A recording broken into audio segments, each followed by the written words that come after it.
Cuma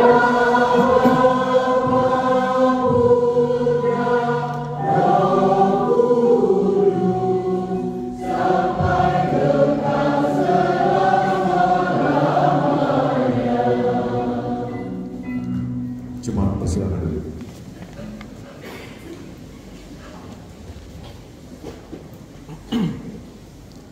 Selamat pagi, Shalom. Apa kabar Bapak Ibu, sehat? Puji Tuhan, luar biasa, sehat. Ya. Pak Pendetanya aja lagi batuk. Sorry ya, gatal sekali. Mungkin karena cuaca atau bulan tua. Oh, itu sama, semua bisa batuk gitu. Baik, Bapak Saudara yang Tuhan Yesus kasihi, hal terakhir yang dilakukan oleh seseorang yang kita sangat kasihi sebelum dia berpulang ke rumah Bapa, itu pasti sesuatu yang akan kita ingat sampai kapanpun. Dan itu sangat berkesan. Entah itu ucapannya, entah itu perlakuannya, ada kalimat-kalimatnya, itu tidak bisa kita lupakan. Perenungan kita pada hari ini, kita memperingati hari kenaikan Tuhan Yesus. Dan yang paling memiliki kesan yang tidak bisa dilupakan, kalau dari bacaan kita, Bapak Saudara, para murid memiliki hal yang sama. Mereka tidak bisa melupakan peristiwa kenaikan ini. Dan itu melekat, bahkan bisa kita peringati di hari ini. Sampai sedetail itu sang penulis di dalam Injil ini mengatakan kepada kita. Kita kalau mengingat seseorang yang kita kasihi lalu berpulang ke rumah Bapa, itu pun kita bisa ingat dengan detail. Cara ngomongnya, cara berjalannya, dan para murid juga demikian. Kalau dikatakan tadi, dia mengangkat tangannya sampai detail, lalu memberkati mereka. Bagi kita, Bapak Saudara, anak-anak Tuhan, kalau ditanyakan apa sih yang kita ingat, hal terakhir apa ya yang Tuhan Yesus lakukan di dalam perjalanan pelayanannya yang paling kita ingat? Banyak anak-anak Tuhan akan bilang, oh yang paling terakhir itu biasanya anak-anak Tuhan akan bilang, oh perjamuan terakhir Pak Pendeta. Itu peristiwa yang paling viral gitu ya. Lalu ada yang berkata, oh sepertinya amanat agung Pak Pendeta. Tetapi Bapak Ibu Saudara, Lukas 24 ayat 50 yang kita baca pada pagi ini mencatat peristiwa yang terpenting adalah Tuhan Yesus mengangkat tangannya dan memberkati mereka.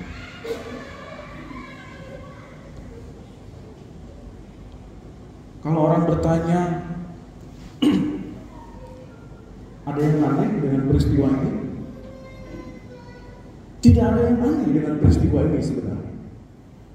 Kenapa? Karena memang Tuhan sudah biasa memberkati banyak orang. Tetapi kita akan melihat bahwa saudara di balik ini semua ada apa?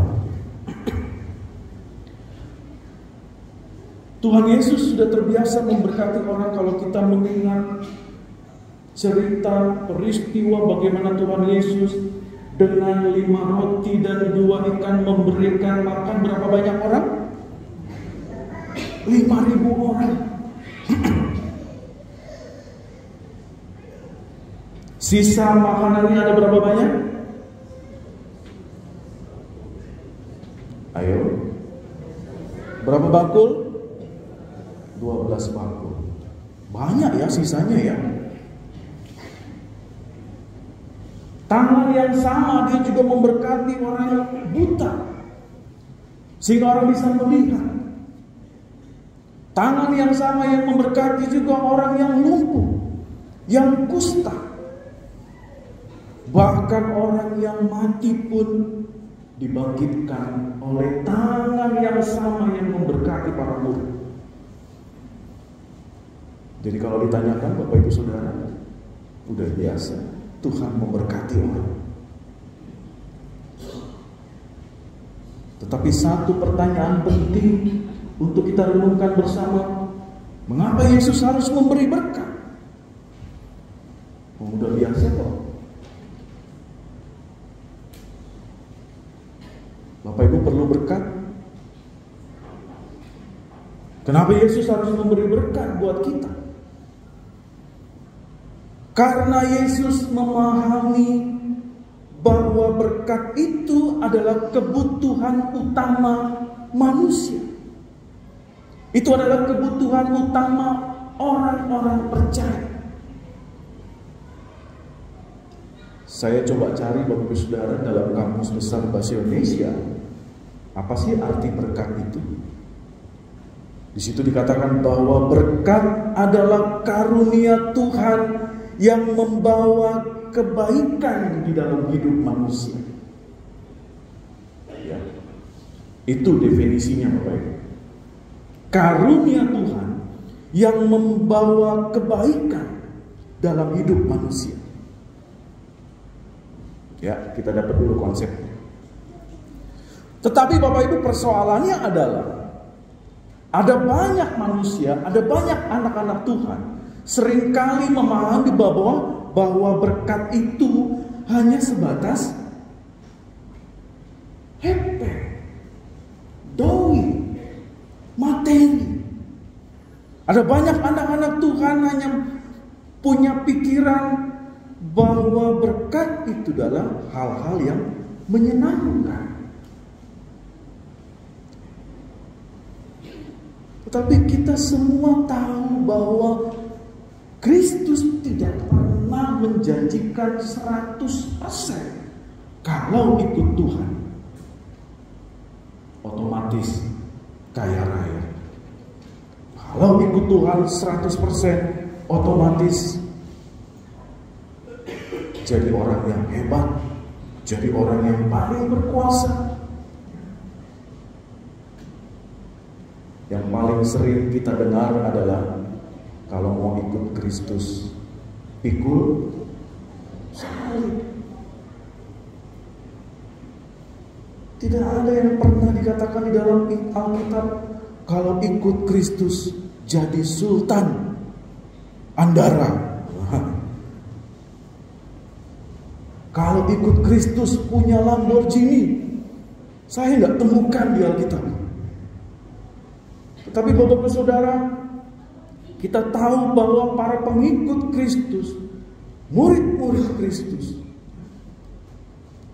diberikan berkat Tuhan untuk menjadi sebuah persiapan, sebuah modal, sebuah kekuatan untuk apa? Untuk menghadapi kehidupan di hari-hari yang akan datang.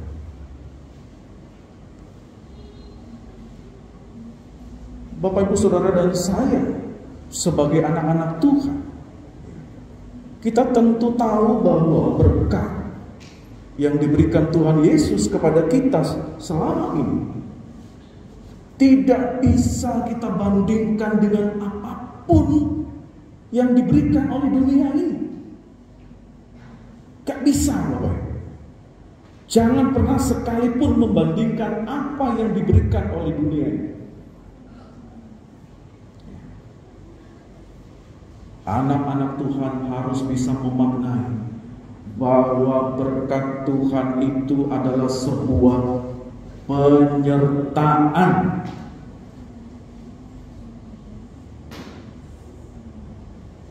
Yang berarti dalam situasi apapun Tuhan senantiasa menemani kita. Jadi tidak pernah ada cerita anak-anak Tuhan itu kesepian. Karena berkat Tuhan itu adalah sebuah penyertaan. Kita anak-anak Tuhan memaknai berkat Tuhan itu adalah sebagai sebuah kepedulian. Kepedulian Tuhan atas umatnya. Jadi Bapak Ibu, tanggalkan rasa kekhawatiran, kecemasan, ketakutan yang terkadang itu terlalu menyelimuti kita sehingga kita tidak bisa menggunakan iman kita untuk berjalan. Akhir-akhir ini sejak pandemi Bapak Ibu Saudara, ada banyak anak-anak Tuhan itu imannya itu ngedrop. Drop itu kenapa? Karena rasa khawatirnya itu terlalu besar.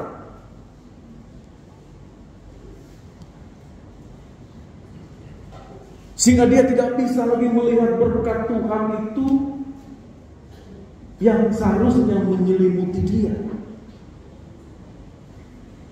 Dia takut virus, dia takut dibawa sama ambulan, dia takut minum obat, dia takut keluar rumah, dia takut ibadah. Rasa takutnya itu mengalahkan segala sesuatu. Dan itu membahayakan. Beberapa minggu, beberapa bulan yang lalu saya pernah sampaikan di dalam khotbah di mimbar ini.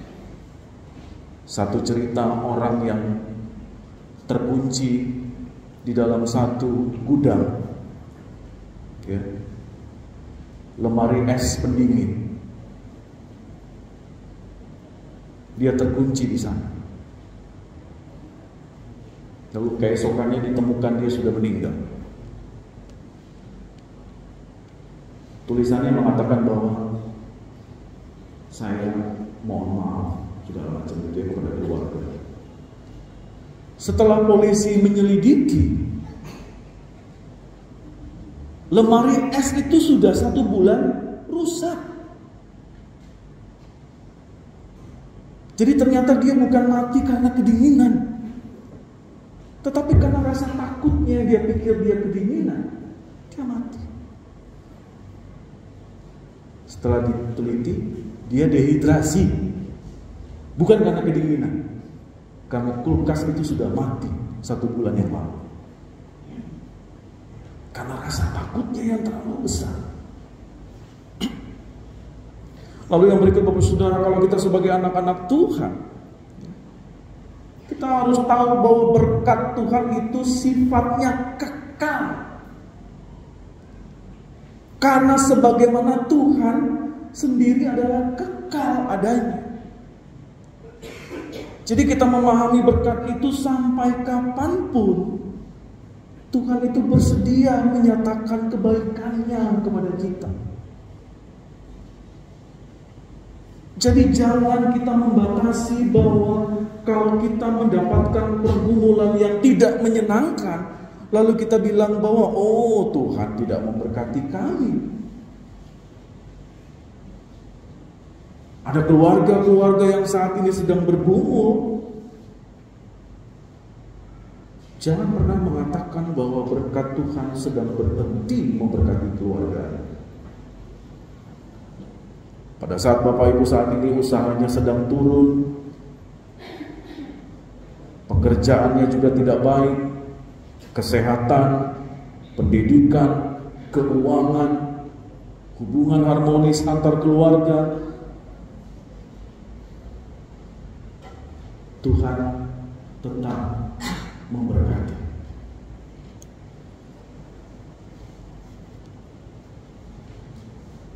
Berkat Tuhan Bapak Saudara untuk murid-murid pada saat kenaikan ke surga. Pahamilah, ini adalah sebuah akhir yang luar biasa di dalam kehidupan Kristus di bumi ini.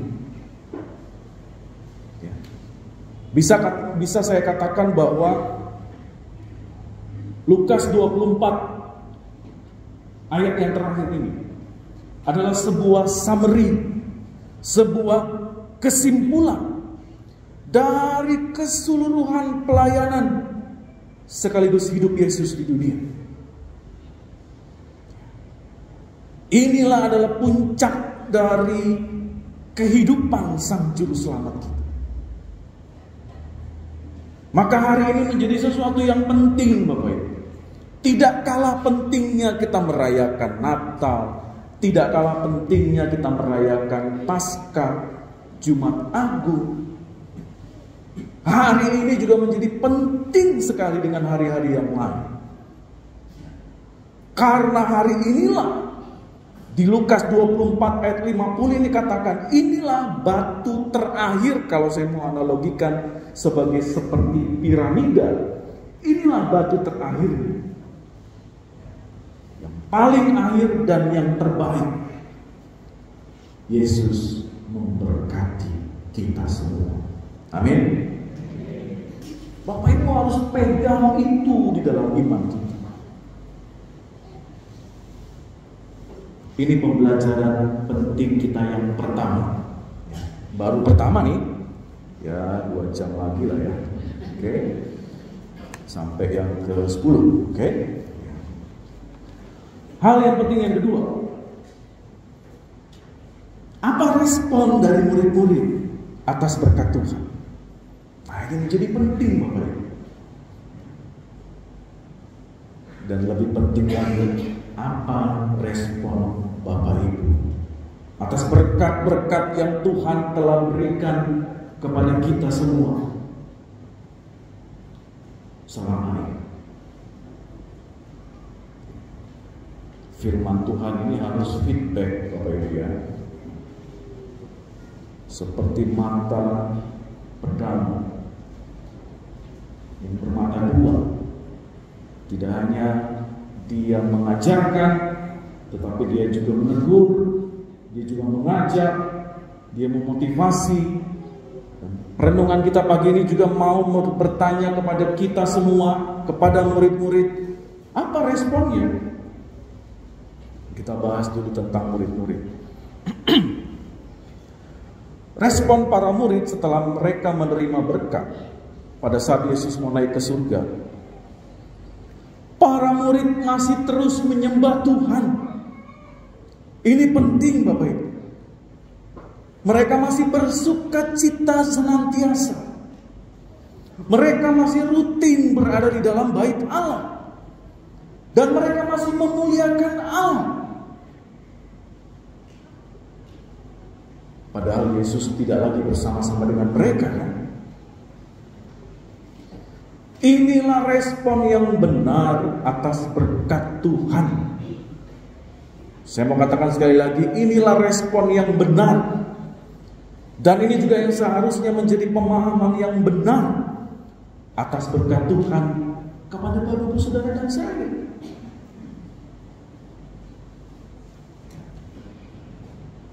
Karena saya mau katakan ada banyak hal yang harus kita luruskan selama ini. Bahwa anak-anak Tuhan punya pemahaman yang berbeda kalau sudah bicara tentang berkat Tuhan. Para murid tidak pernah sekalipun memandang berkat itu dengan cara pandangan duniawi. Ini kata kunci. Penting, Bapak Ibu. Kalau di luar sana memandang berkatnya dengan cara yang lain, oh kita beda.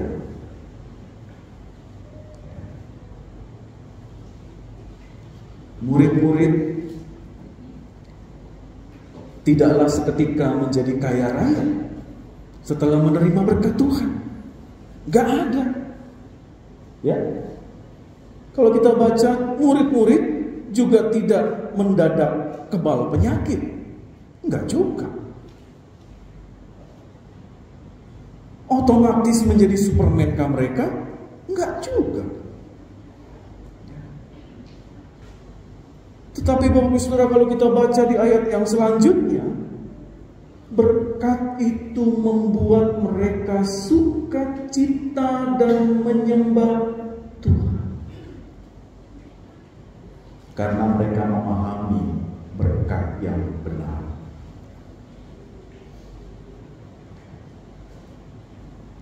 Mereka memahami bahwa berkat Tuhan itu maknanya luas ternyata.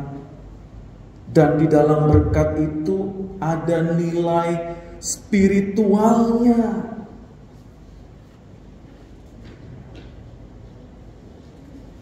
Maka para murid pada saat itu sangat bersukacita. Karena mereka sudah melewati yang namanya titik-titik keraguan. Titik di mana mereka juga mengalami hal-hal yang ketidakpastian. Dan semua itu terjawab melewati berkat Tuhan yang mereka terima. Itulah yang kita kenal dengan yang namanya iman bertumbuh, iman yang dewasa.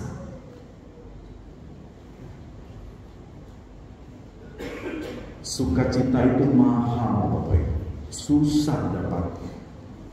Besar maknanya. Besar pengaruhnya. Kalau di sini nggak sukacita, nyaman nggak hidupnya? Ayo, Bapak Ibu jawab dulu. Kalau Bapak Ibu bertengkar suami dan istri, di sini nggak ada sukacita, nyaman nggak? Anak-anak bertengkar sama orang tua, ayo jawab dulu. Semua anak-anak. Jawab. Nggak bertegur sapa, ya, ngelengos kalau jalan. Suami tidur di kamar depan, syukur-syukur kamar depan, kamar mandi. Ada sukacita, masuk angin Pak Reta. Bukan masalah sukacita lagi. Apalagi tidur di luar, bentol-bentol. Ada sukacita, dake. Itu bicara hubungan suami istri. Belum lagi yang lain. Sukacita di dalam pelayanan, sukacita di dalam pekerjaan, usaha. Bagaimana kita di dalam menghadapi penyakit kita, apakah kita bisa sukacita? Keluarga demi keluarga yang saat ini sedang berduka, melewati penghiburan-penghiburan yang mereka sedang jalani. Mudah untuk bersukacita? Orang yang berduka cita itu yang paling berat itu rasa rindunya. Rindunya tuh tidak bisa gak bisa dituntaskan.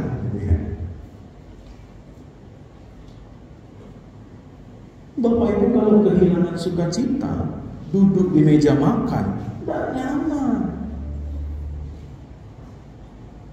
Mau makanannya seperti apapun mahalnya, kalau tidak bertegur sapa, tidak bersukacita. Gak usah. Bungkus deh, kata istri. Nggak bayar mahal tuh. Capcay kong, kue tiaw goreng. Mau makan apa? Terserah. Itu jawaban yang paling tidak sukacita. Terserah.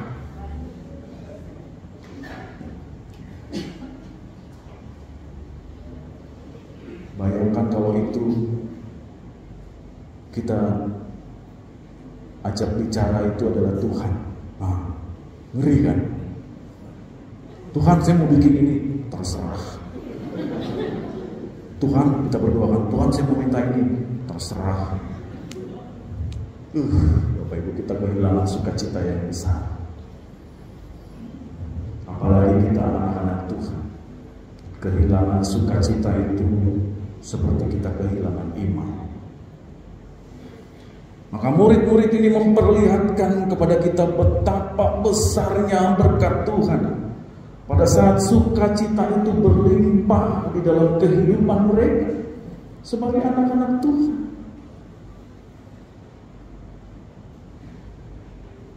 Lalu apa respon berikutnya? Kita naik lagi. step berikutnya Bapak Saudara, respon murid-murid atas Kristus yang telah memberkati mereka.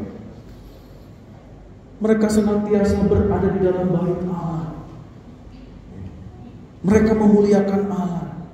Ngapain mereka Pak Pendeta di bait Allah? Mereka berdoa. Berdoa apa? Mereka berdoa untuk menunggu datangnya penolong yang lain. Setelah Kristus naik, apa yang turun? Roh Kudus. Mereka sedang menunggu itu. Sehingga mereka terus ada di bait Allah, lalu mereka berdoa, terus sujud menyembah Kristus sambil mereka menunggu Roh Kudus. Untuk apa? Ternyata Bapak Ibu ada maksud dan tujuannya. Supaya mereka dapat menjadi saluran berkat. Saluran berkat seperti apa? Karena mereka merespon bahwa setelah mereka diberkati oleh Kristus, mereka harus menyediakan diri mereka untuk menjadi saluran berkat bagi banyak orang. Karena apa? Karena selama mereka bersama dengan Kristus, mereka telah diajar banyak hal. Dan saat ini waktunya mereka untuk mengajar. Selama bersama dengan Kristus, mereka telah banyak dibimbing. Sehingga ini waktunya mereka harus membimbing orang lain. Selama bersama dengan Kristus, mereka dihibur, dikuatkan. Sekarang waktunya mereka harus menghibur dan menguatkan orang lain. Selama itu juga mereka sudah diberi oleh Kristus, waktunya mereka juga sekarang memberi kepada orang lain. Sehingga tibalah saatnya pada saat Yesus itu naik ke surga, mereka memberikan apa yang sudah mereka terima kepada orang lain. Semua murid-murid yang sudah memberikan diri kepada Tuhan sudah menjadi saluran berkat. Pertanyaan penutup di dalam khotbah kita pagi ini. Sudah berapa banyak orang yang sudah merasakan berkat Tuhan melalui hidup Bapak, Ibu, Saudara, dan para presbiter?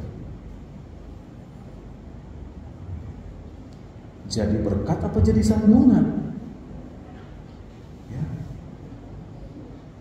Bahaya kalau jadi sambungan. Tapi kalau jadi berkat, apa yang kita lakukan Bapak Ibu, puji Tuhan, luar biasa. Sekali lagi, berkat tidak selalu bicara tentang ini.